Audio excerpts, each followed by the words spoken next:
Je m'appelle Jeanne-D'Arc Godette. Je suis professeure-chercheur à la Faculté des sciences de l'éducation de l'Université de Moncton. Ça, c'est une question très pertinente. Comment impliquer les parents à la résolution de problèmes ou à collaborer avec les écoles ou encore avec les enseignants et les enseignantes?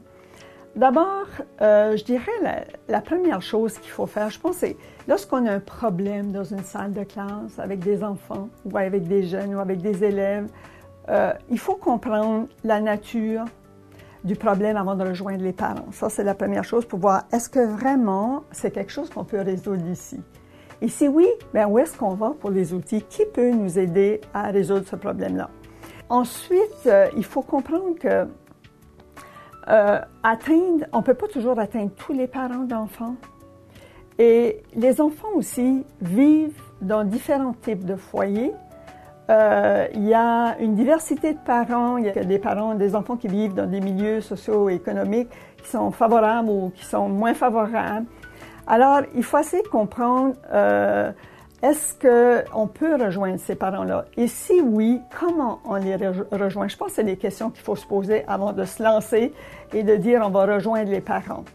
Maintenant, bien sûr, il faut aussi savoir, se poser la question, quel rapport déjà le parent entretient avec l'école ou avec l'école pour assurer la réussite de son enfant. Donc, une fois qu'on a fait le tour, qu'on comprend toutes ces problématiques-là, oui, il faut communiquer avec les parents. Et comme on sait aussi, il y a des parents qui sont très intimidés par le système scolaire. Il faut comprendre aussi, à une époque, on ne voulait pas que les parents viennent à l'école et maintenant on dit, ben oui, tout le triangle parents, école, famille et puis communauté, c'est très important pour assurer la réussite des enfants à l'école. Maintenant, il ne faut pas juste aller voir les parents lorsqu'on a des problèmes avec les enfants.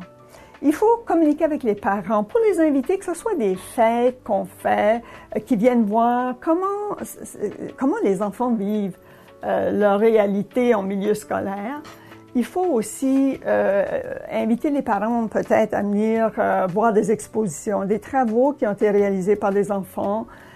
Faut aussi, et si on doit communiquer justement avec un parent d'enfant qui pose des problèmes ou des défis, à ce moment-là, il faut discuter avec les parents pour voir comment on peut résoudre ce problème-là.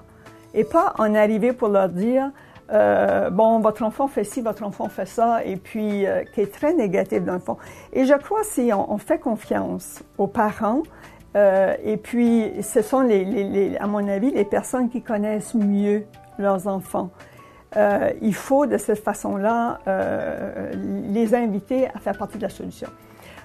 Aussi, il faut inviter les parents, comme je dis, à venir à l'école et aussi, lorsqu'on a ces problèmes-là, qui viennent discuter avec nous, pas juste dans le cadre des réunions parents enseignants-enseignantes, les réunions qu'on organise.